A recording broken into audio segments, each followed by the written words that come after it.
Welcome to the BiggerPockets Business Podcast, show number 48. Welcome to a real-world MBA from the School of Hard Knocks, where entrepreneurs reveal what it really takes to make it. Whether you're already in business or you're on your way there, this show is for you. This is BiggerPockets Business.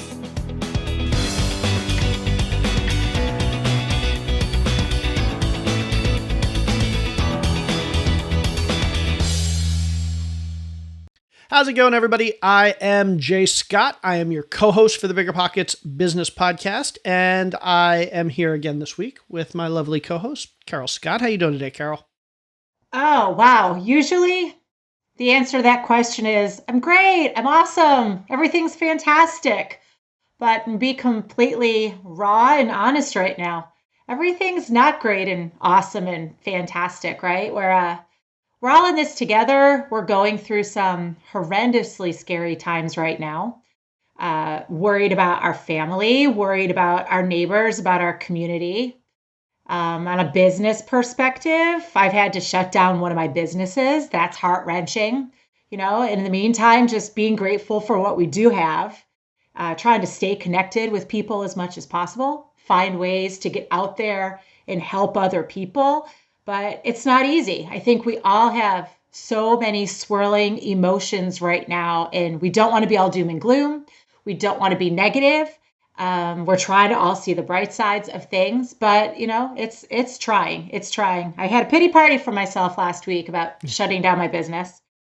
And then I decided it's time to stop pitying myself and whatever. It's not the end of the world, and see how I can instead channel that energy into talking with other people and listening and helping as much as possible. So I'm really grateful that we have this show, and it just gives us another opportunity to listen and hear other people's stories. So thank you all for continuing to listen and being supportive. And I'm hoping I'm not being too preachy, but I truly believe we're all going to get through this together.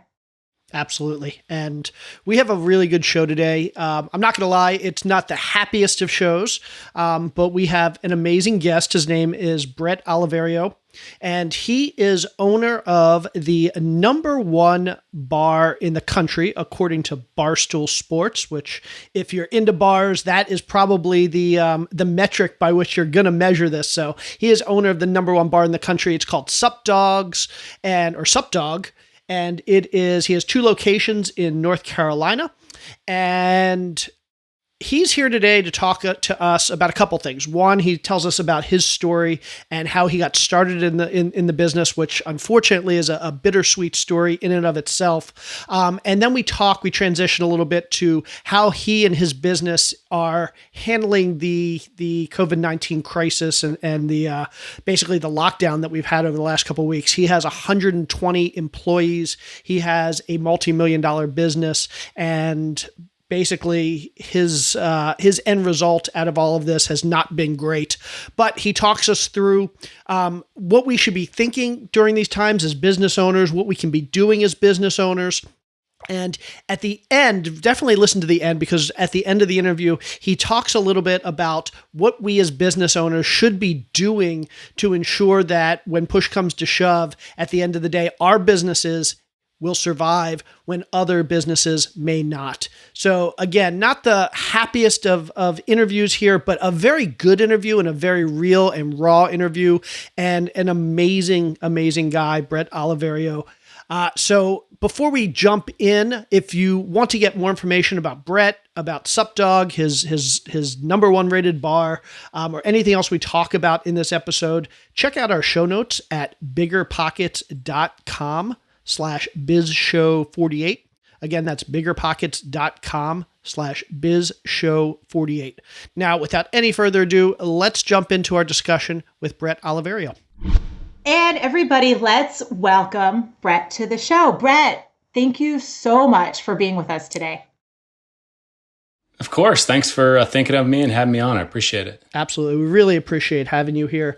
So you own the number one college bar / restaurant in the country at according to Barstool Sports, who I think a lot of us would take that as a huge endorsement. And so I'm really interested in talking about how you got into that business. I know these days with the coronavirus, with the shutdown that we've seen, it's been a difficult time for a lot of us business owners. So I'd love to hear about your backstory and then kind of transition to what's going on today. Can you tell us a little bit about how you got into the college bar restaurant business and what your background is?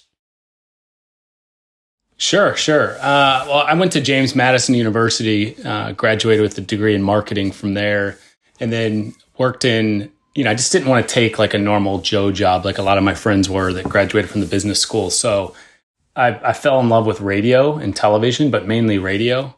And for about a decade, I produced a morning radio show in Washington, D.C. called The Sports Junkies on 106.7. And that's what I did from when I graduated in 2003 until 2012.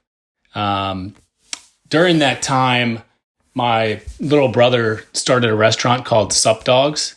And his vision was specialty hot dogs, specialty burgers, beer, liquor, in a high energy college environment. And my sister went to ECU, East Carolina University. So my family found a little hole in the wall there. And that's where Derek started his dream of Sup Dogs. So meanwhile, I'm working in radio. He just launched Sup Dogs. And, I don't know if anyone's ever, people always ask like, hey, how do you just start a restaurant? Well, my family didn't have a lot of money, but my dad took out a home equity loan, which we thought was dumb. So he gave my brother like 60 grand. My granddad gave him a little bit of money, just really to sort of feed his pipe dream. And that opened in August of 2008. And then in September 2011, he was coming home from work on a Thursday night. It was like 2:30 in the morning, and he got home. His house was on fire. And he ran in after his dogs and never made it out. So he passed away September 2011. And then I got married. My wife and I got married in October, like 3 weeks later, which is pretty rough and crazy. And then 4 months later, my wife and I decided to quit our jobs. Just literally, she sold online homeschool curriculum. I quit my full-time radio job. She quit her sales job, and we just moved to this random town in Greenville, North Carolina, to sort of take over Sup Dogs restaurant and see if we could carry on my brother's legacy. So, kind of people always ask me, how'd you get involved in Sup Dogs, or how did Sup Dogs start? And it's just kind of a buzzkill story, but I don't mind talking about it. But I had no restaurant experience, my wife had worked in restaurants most of her life as a server, so she kind of knew how a restaurant worked, but I'd never worked a day in a restaurant, so I sort of just jumped into everything blindly. So that's kind of the quick version of the story. Thank you for sharing that. Talk about heart-wrenching. I can't imagine what you must have been feeling and going through at that time, with it being your brother, obviously, and then add on to that all the emotions of your new marriage, your new wife, your new life together, just all of these things. I can't even imagine, almost a decade ago, what that must have been like. And then that having that be the driving decision to change everything that you and your new wife were doing in your life, to do something to carry that on for your family. I think that's really noble, and also just incredibly, incredibly brave to say, we have no experience doing this, but we're going to keep his dream alive. And so we're just going to go ahead and just make this happen. So how was that transition when you moved up to East Carolina University and were like, okay, here we are? Did you just jump in? It was back to business as usual, or what happened? Well, I remember getting to the area, and the plan was we found a apartment to rent. So the plan was, look, have my wife pay ourselves minimally, so just pay ourselves enough to just survive. My wife spends a month getting the apartment ready and sort of establishing a life as making sure you have stuff on the wall. I don't know, just trying to feel like you have a home. And then I'm going to go in the restaurant and just sort of figure everything out. I'm sort of glad I didn't know anything about the restaurant business, because looking back on it, it's just so freaking hard that I don't know if I knew how hard it would be. I don't know if I would have done it. I mean, I'm 100% glad I did it. Like, that's no question, no brainer. But I'm just kind of glad I had no clue what I was jumping into. That almost helped things. But then, my brother when he started Sup Dogs, he was 23. So he made the business cool, where people were coming through the door, but there were no business practices in place. So anything and everything you see on these bar rescue shows was sort of going on at Sup Dogs. It was kind of the Wild West. But, he sort of did the hard part, which was created a brand, made the place cool in a college town where everything sort of vibes off of what's trendy and what's cool with the students. So people were coming through the door, but when I got here, there was not much money in the bank account, almost no business practices in place. I knew nothing about the restaurant business, so I was sort of shell-shocked. And sort of a story that always pops in my mind when I get asked that question is, I remember about a week into it, I came home, my wife's setting up the house, and we're just kind of still just can't believe we're living in this random town. And I remember going to her and be like, and I don't know if I can do this.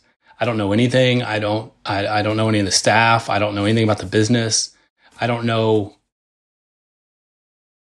like, just little things like how you order food, or what goes into the recipe for the chili, or, how you order beer, or I just didn't know anything about food service, restaurant business, or anything. And I was kind of just like, I don't know if I could do this. And she just looked at me and said, like, look, don't be I don't even know can you curse on this? Sure, I don't sure. know. Maybe. She said, look, you're being a bit, or she might have said pussy, I'm not sure. Stop being a pussy and go in there, walk around the restaurant, see if people need a refill, ask them how they're doing. You'll sort of get a vibe on whether they want to talk to you or not. You're the owner. That people in a restaurant want to talk to the owner. So just talk to people, get to know people, and just walk around. And I was like, okay, I can do that. And that sort of motivated me to just show up the next day. And that's sort of what I started doing. So that'll get you to a restaurant that people talk about. That'll get you to a restaurant that people enjoy going to. It'll probably get you to profitability, just doing the common sense sort of things.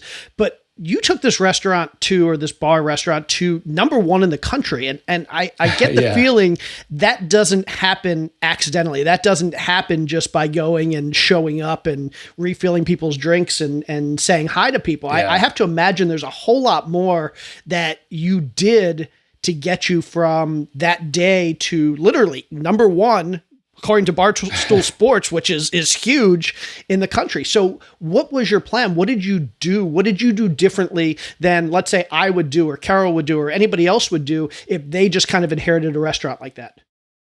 I just think I dedicated 24 hours a day, every day of my life to figuring out the restaurant business. There were no friends. There were no let's go bowling, or let's go meet the neighbor and have a drink at the neighbor's house.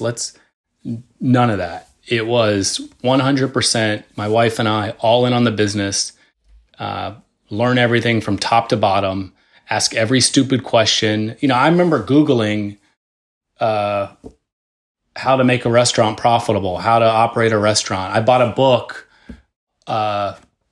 The first book I bought was, sort of short stories from successful restaurant owners. And then version 2, I actually had a chapter in that. So I was pretty excited they asked me to be in that. But, and like, I just would ask everyone every dumb question. Like, I remember asking our food distributor, I would ask, because I didn't know anything. So I would just ask the dumbest questions, and they would look at me like, this idiot. And I remember, and that would motivate me, because I remember thinking, okay, I'm going to ask you this question, and I know it's lame, I know it's dumb, and I know it's elementary, but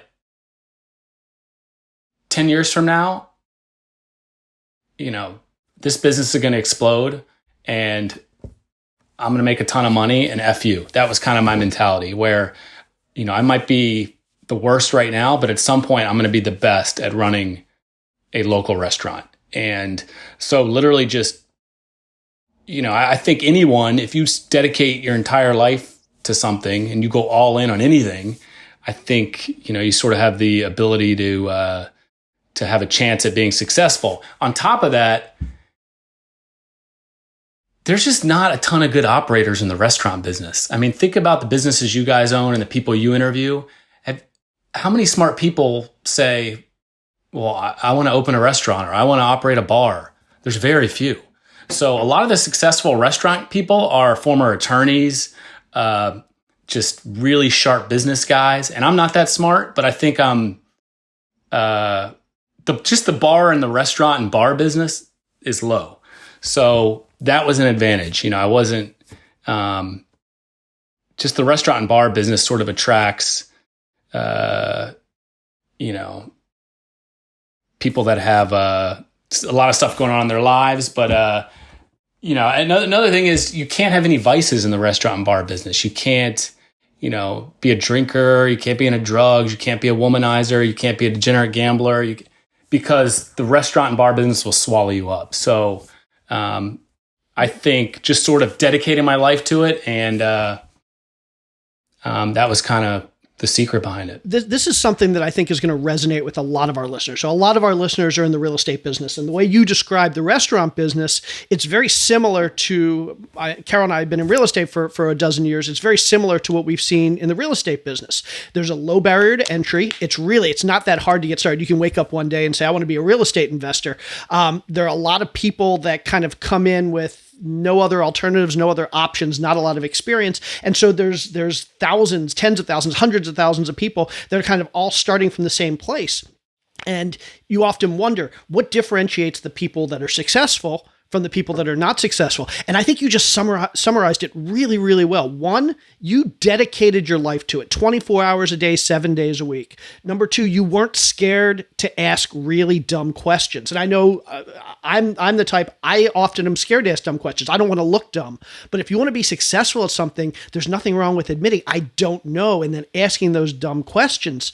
And then finally, surrounding yourself with really smart people. I mean, that's something that you can't do this on your own. You have to put together a good team. You have to get people that know what they're doing. And it's really, the formula is simple. You just have to work hard. You have to surround yourself with great people, and you have to not be scared to put yourself out there to learn and ask the dumb questions. So for everybody out there that's in the real estate business, it's in the restaurant business, or another low barrier to entry business, really, the formula you just gave is so simple, but it's so effective.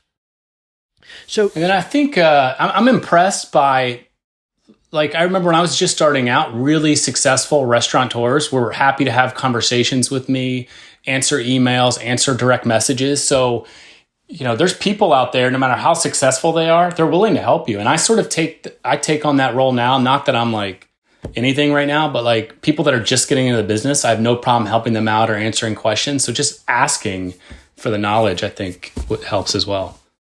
And I'd like to point out, thank you for that, Bret. I'd like to point out, in addition to the three parts of the formula that Jay just pointed out, that you are sitting here exhibiting a fourth piece of that formula, which is extreme humility.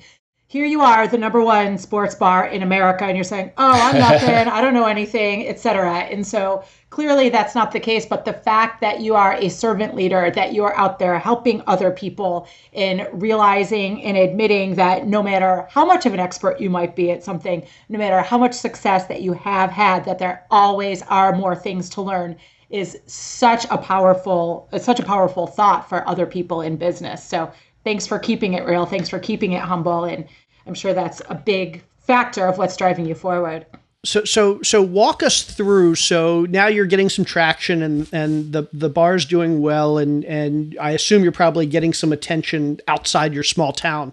What did that look like? Were there any specific things that you put in place that kind of really differentiated yourself, that people said, wow, this place isn't like every other bar and restaurant in the country? What was that factor that led to you guys getting so big so quickly?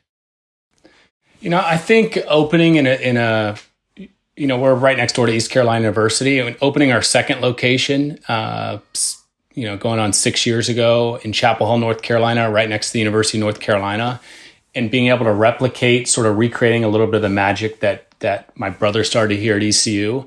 I think that helped put us on the map, because that location sort of took on the same energy as our location at ECU. So sort of having that visibility, I think, helped. It sort of established us as sort of a major player in the college restaurant and bar scene. And then I think just really being hyper local and being a member of your community. And, I don't know any other way for when it relates to the restaurant business than just being in the restaurant and talking to customers and having a relationship with all 120 people we have on staff. So just really treating people the right way, putting on great events. The product has to be good. But when it comes to restaurants, if you think about it, like every restaurant you go to right now has good food and good service. I mean, when was the last time you went somewhere and the food just sucked or the service just sucked? It's almost good everywhere, or at least good enough. So what sort of separates us from other restaurants? I think it's, the energy of the restaurant, inside the restaurant. I think the heart we put into it, meaning how our staff cares about each other and our customers. And I think people know, we're just trying to do the right thing, trying to put out a good product and treat people the right way. So, and then obviously there's some marketing things in there, staying relevant and cool and hip, and, hiring the right staff members. Because to me, something I tell our staff all the time is anybody can serve a hot dog, anybody can serve a beer, literally anyone. The restaurant business is a people game. So do you have the right people? Culture is a huge part of what we do. So, those are kind of the sort of what takes you from just a regular restaurant to being one of the best, I guess, would just be probably the people and then the energy and the heart behind the business. Excellent. Thank you. So those are all such important factors, kind of the secret sauce of what has made you successful. So throughout all these years, almost a decade with the first location, you said 6 years with the second location. Give us a sense of your operation overall, kind of what it looked like let's say 3 weeks, up to just before 3 weeks ago, right before this whole coronavirus health crisis hit. How many people did you have on staff? What kind of events were you doing? Any revenue numbers you're comfortable sharing? Just your overall big picture of what your operation looked like in those locations. Sure. I mean, this is a time where the weather gets warmer here in North Carolina. Weather's sort of everything for us. You have especially hot dogs, burgers, drinks, college energy. So the nice weather sort of feeds into the beachy, fun vibe. So the weather's everything. So as it's warming up here, and also basketball season in Chapel Hill, this is a time where we sort of hit our stride and things are rocking and rolling. We do one event a year called Doggy Jams, which is basically just a big concert that we throw for the community and ECU students. And DJ Diesel, who's Shaquille O'Neal, is coming to DJ that event. That was scheduled for April 4th. So this was a time where we're just supposed to be hitting our stride. I mean, we're a little seasonal, I would say, because, when the students are gone and things are colder out, like December, January, February are slowish. And then, March, April, May, things are crazy at both locations. So I was just sort of getting ready to make sure we were 100% staffed up and just get ready to crush the last few months of the semester. Revenue wise, I mean, both locations are doing,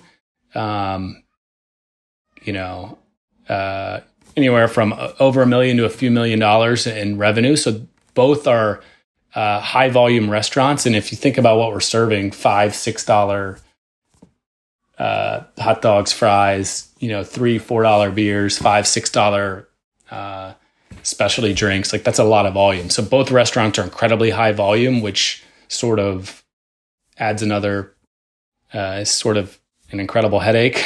But it's revenue wise, we're lucky. People come through the doors, things are rocking and rolling. But up until a couple weeks ago, everything stopped, or about a week ago, everything stopped. So that's kind of where we're at right before Corona. Yeah, so let's talk about the impact that's had on your business, and I think a lot of us in our businesses we can certainly relate. But what exactly, what was the evolution or the devolution, I don't know the word, of over the last few weeks? Did things drop off? Like one day you just said, okay, we're shutting down the eat-in, or did it slow down?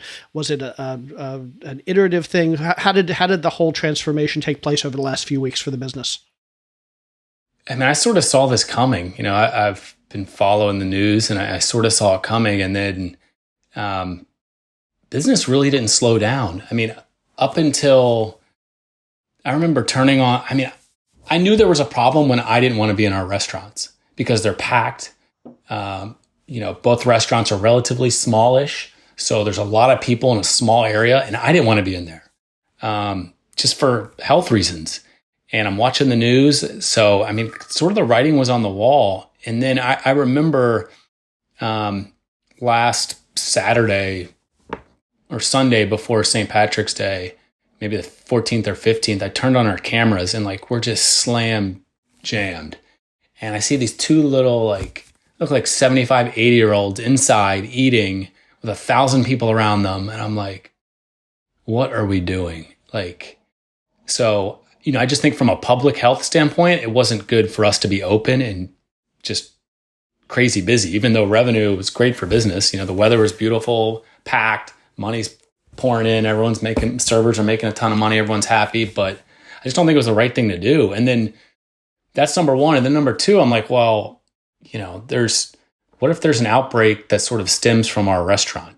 So I sort of started envisioning that. And then, because we're one of the most popular, restaurants in this whole city. So if an outbreak sort of starts with us and that gets into the news, Corona outbreak started at Sup Dogs, infected a few hundred people. To me, that would be a total business killer. So combining both those things together, I was talking to my older brother about it, and we were like, what are we doing? Let's just shut it down. So that Sunday, I made a little video for Instagram and just said, look, the right thing to do is to fully shut down both businesses, both restaurants, and we're going to shut down for 2 weeks. We're going to pay our staff 100% in its entirety. It includes servers, bus guys, cooks, managers, everyone 100%, and then we'll reevaluate after 2 weeks. So that's what we're in the middle of doing right now. And I'm just sort of taking everything day by day and trying to sort of stay on top of everything that's going on in the news. But it's brutal. And then most restaurants are doing. I don't know how you guys feel about it, but everyone's like, you got to support local, eat local, go do takeout. Look, takeout's pennies. No restaurant's going to survive on takeout. I don't care who you are. So it might be a feel-good thing right now where, we're supporting the local. No one's going to survive on takeout. That's number one. And number two, is that the right message? So for me, nobody at ECU, none of these college kids were taking staying home seriously. So there is some value in us being the cool spot at the university, just shutting down and telling everyone to stay home. I think that's sort of a lot of college students woke up and were like, wow, Sup Dogs is shutting down. Maybe this thing is serious. As cheesy as it sounds, that's kind of the role we've taken on. We're not even doing the takeout thing because it's hard for me to be like, come do takeout, come visit us. But at the same time, stay home. It doesn't really make sense. And then, I'm thinking about older people like my dad, and it's just an all-around disaster. But that's kind of where our business stands right now. Wow. It sounds like you are really proactive in realizing and harnessing the influence you had throughout the community in shutting down the restaurant and in having this influence over these college students. Because as you know, the news is flooded right now, especially down here. We're seeing that so much in Florida. All these spring breakers, they're not staying home. They're out partying. They're just invincible, And the businesses aren't doing anything to curb that because they're just being greedy and saying, hey, it really took an order from the governor to say, beaches are closed, restaurants are closed, because the hotels, the beaches, the restaurants, all of them would have just kept going. And so super kudos to you for doing the right thing and for making a really hard decision, in addition to saying you're going to do the right thing for your employees. That's got to be difficult for you, but it sends the message to them that you care about them. And long term, whether this is your goal or not, long term from a business perspective, everything you're doing is reinforcing that brand that you're part of the community. You're not just a business that's looking to make as much money as possible. You're looking to do the right thing and support the community and support your employees. And that's a difficult thing to do. And it sounds like you did it without even thinking about it. So kudos for that. Yeah, I mean, it was sort of a no-brainer. I mean, people think, they just have college students working for them, but that's just not true. We got a ton of full-time staff members, whether they're in the kitchen or managers or even servers that have children. So for me to be able to sleep at night, like I wish I cared more about money. Like I just don't. I care more about just sort of doing the right thing. And it sounds cheesy, but if I cared more about money, we'd probably be way more successful than we are. But to me, taking care of your staff, and that's another message. I wanted to send two messages. One to the college students, like, look, this is serious. You need to really consider staying home and figuring this out. That's number one. And number two, I wanted to sort of send a message to other businesses, like, take care of your staff. And almost zero restaurants have done it. I mean, huge restaurant companies, everyone's just laying off 95 to 100% of employees, and then crossing their fingers that they're able to collect unemployment. It's going to suck to write those checks to each staff member, but to me, just being able to sleep at night and taking care of people that have worked incredibly hard for me and my family's business is far greater than keeping the money in the bank account. But I also think a lot of restaurants aren't in a position because restaurants don't have any money. They don't have any money in the bank. I'm driving a 2012 Nissan Pathfinder. I try to live below my means so we can have a little bit of money in the bank. So if something crazy happens, we're able to function and pay staff and be able to deal with any issues like this. So in the restaurant game, like, nobody has any money in the bank. So I think restaurant owners going forward need to find a way to save some money at all costs and be able to deal with issues like this, because it sucks being able to just have to snap your fingers and not pay any of your staff members. I mean, that's just rough. So you mentioned that you're not encouraging other business owners to do takeout in the restaurant business. And like you said, it's a relatively small amount of income anyway. Are there things? Let me stop you. Let me say that I'm not discouraging it, because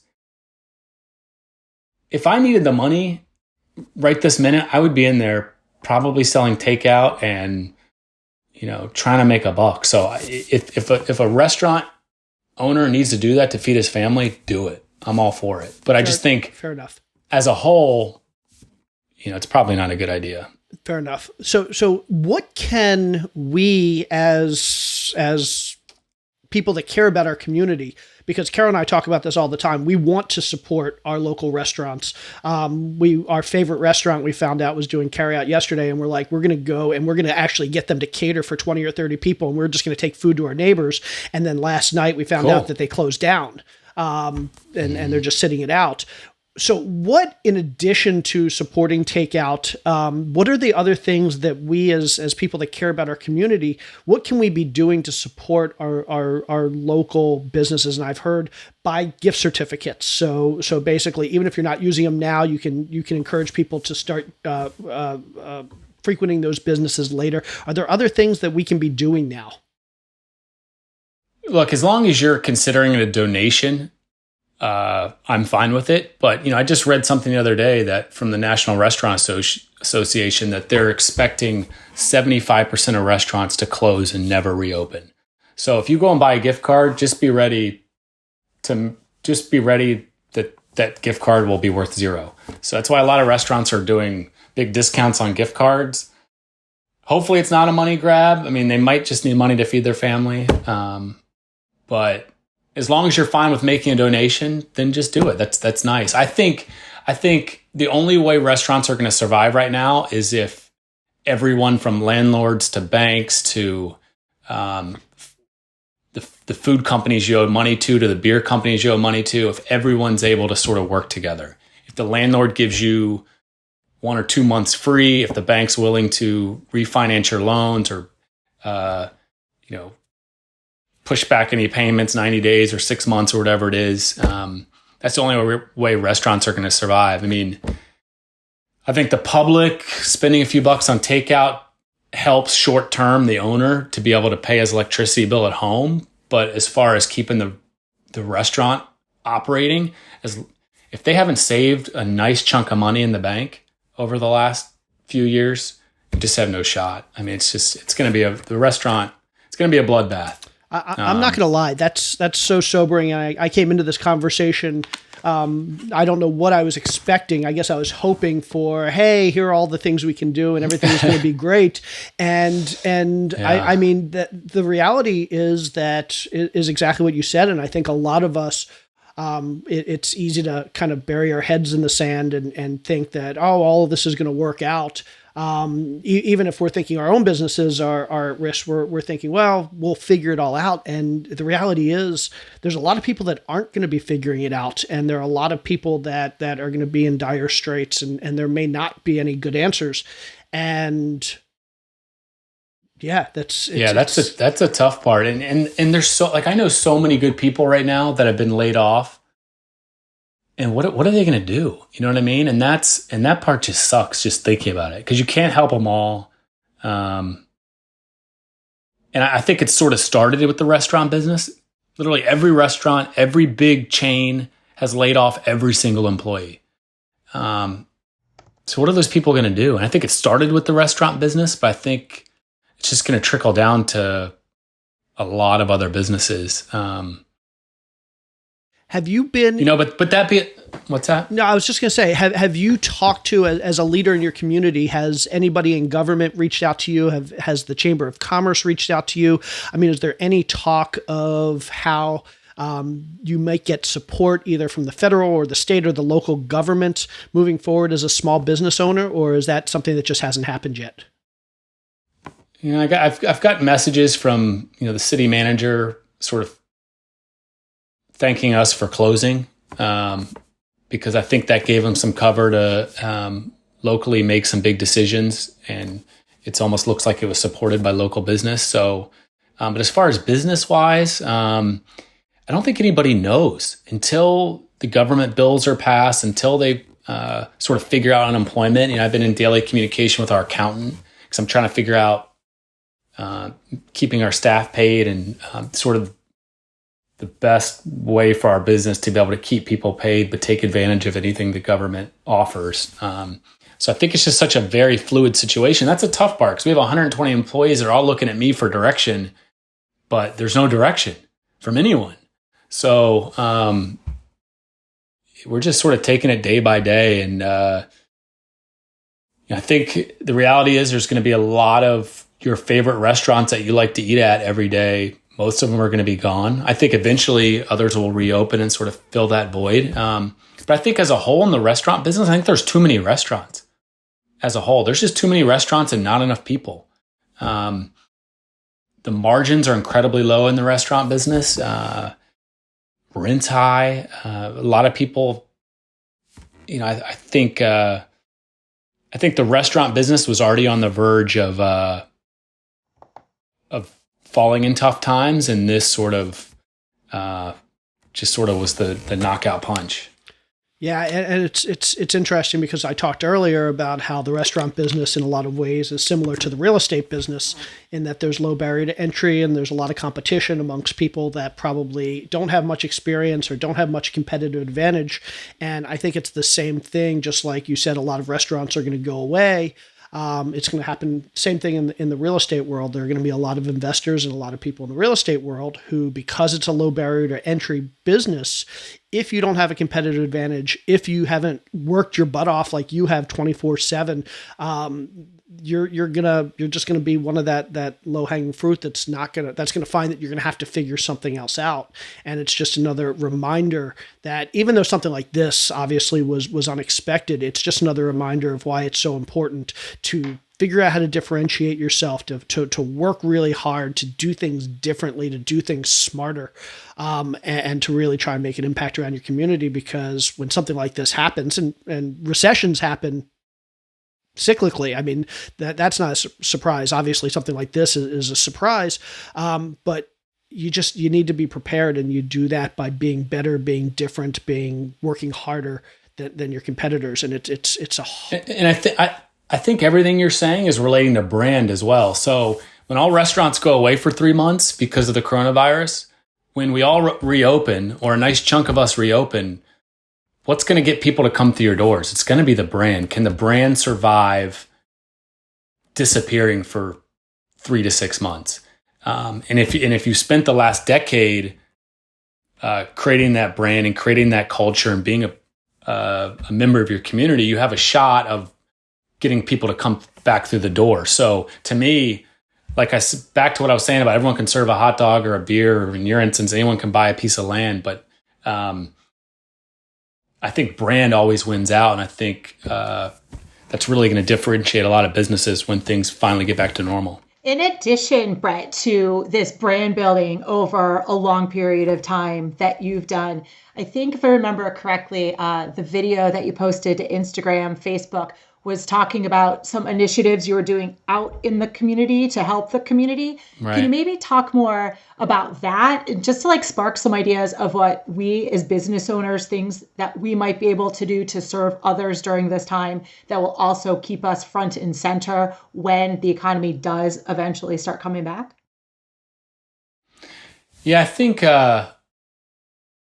just finding out what needs are out there in the community. In the video, I sort of posted that we were going to feed, students that needed a lunch that were out of school now, since public schools are all closed down. There's enough food, so everyone's being fed, thank goodness. But the Pitt County schools, they ran out of to-go boxes to put the food in.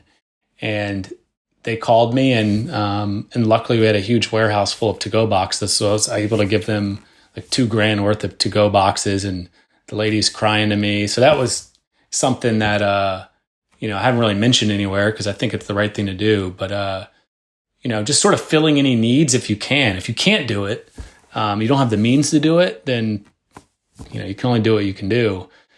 But for me as a business owner, my thoughts are, first, me and my family, of course, and then our 120 employees, making sure they're taken care of as best we can. And then 3, what can we do for the community? And I thought that was a cool opportunity for us to be able to do something simple, which is open up our storage unit and give them, 10,000 or 8,000 to-go boxes, whatever we did. So that is great. That's kind of how we helped. And, I've sort of put messages out to city officials that we're here to help in any way we can. But it's going to be one of those things that's sort of day to day. Nobody can we don't know what needs to be helped just yet, because I have a feeling things are just going to continue to get rougher for a while. I don't mean to be so doom and gloom on here, but no, it's reality. It's just the reality. Yeah. Yep. And it's not something that's going to come. It's like you said, it's something that's kind of already hit, and people are being affected today. And, but I think the bright side is, I think if you've put yourself in a good position, there's going to be a ton of opportunity. So, we have 2 locations. We came close to opening in Raleigh a bunch of times, but to me, before all this, the commercial real estate market was crazy. I mean, Raleigh right now thinks they're Beverly Hills. I mean, it's impossible to make money when you're paying $45, $50 a square foot. So we haven't opened any locations in a while. A lot of that's because I think commercial real estate was just it's impossible to find a prime location and be able to make any money. And 2, we had our daughter, so that sort of changed everything in our lives. But I think there's going to be a ton of opportunity. So if you're in a good position, if somehow you can weather this storm, I think there's going to be a ton of opportunity going forward once the dust settles. So I'm excited for that.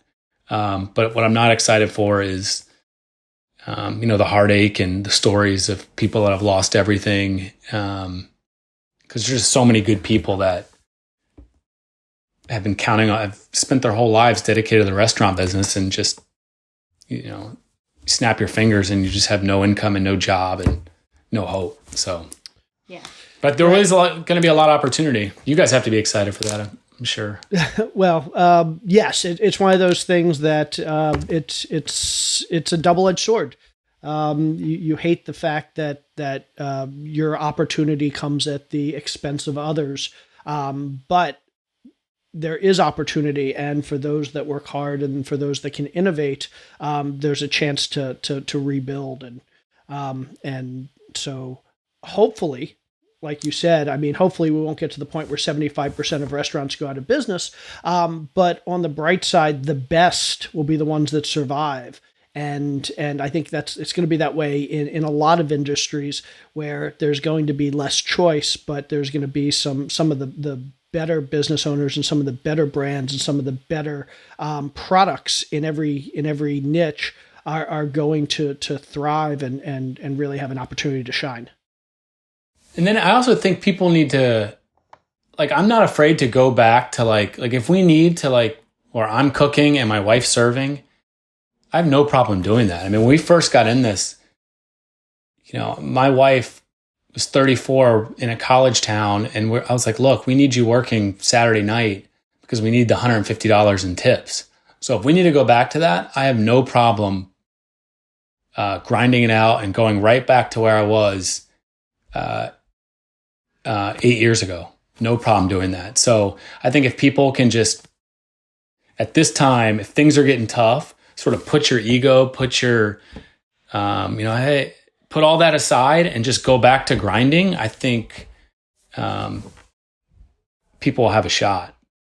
I think that's great advice. I think if there, and I kind of relate that to what I'm seeing is, a very small glimmer of hope.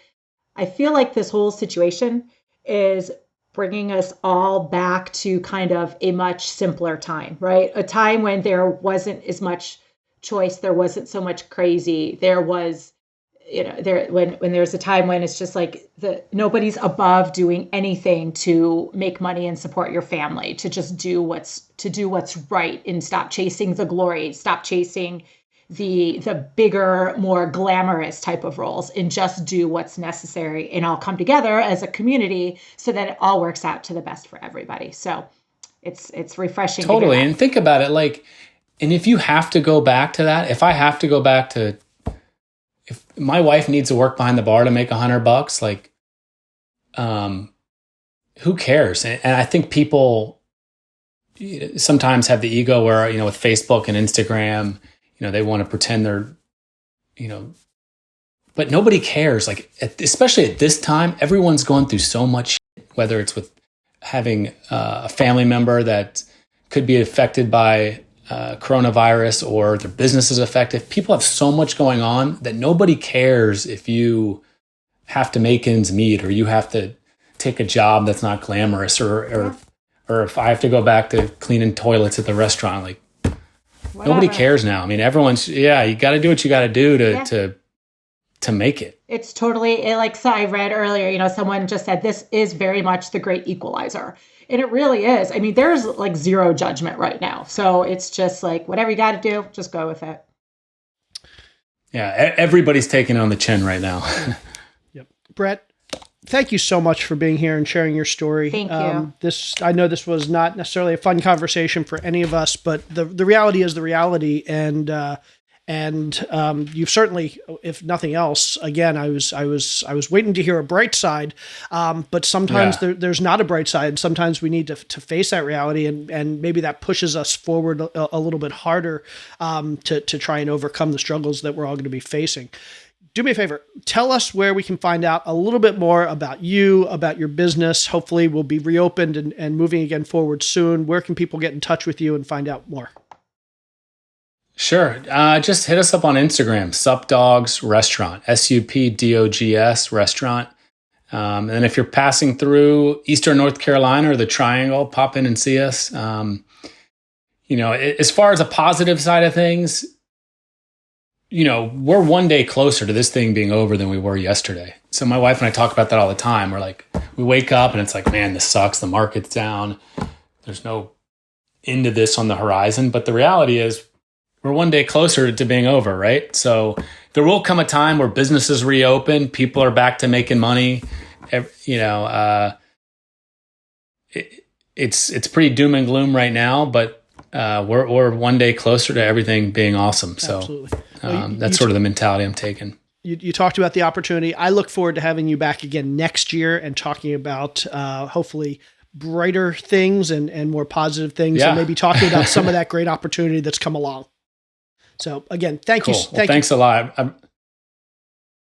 No problem. I really appreciate you guys having me on and thinking of me, and hopefully this conversation hasn't been boring. No, this is great. It's been great, and it's been very real and authentic, and it's just what people need right now. People need to know that they're not in this alone, that we're all struggling in our own individual ways. And it's just reality. And we just have to band together and somehow figure out how to make ourselves just work through it all. So thank you for being so authentic and real.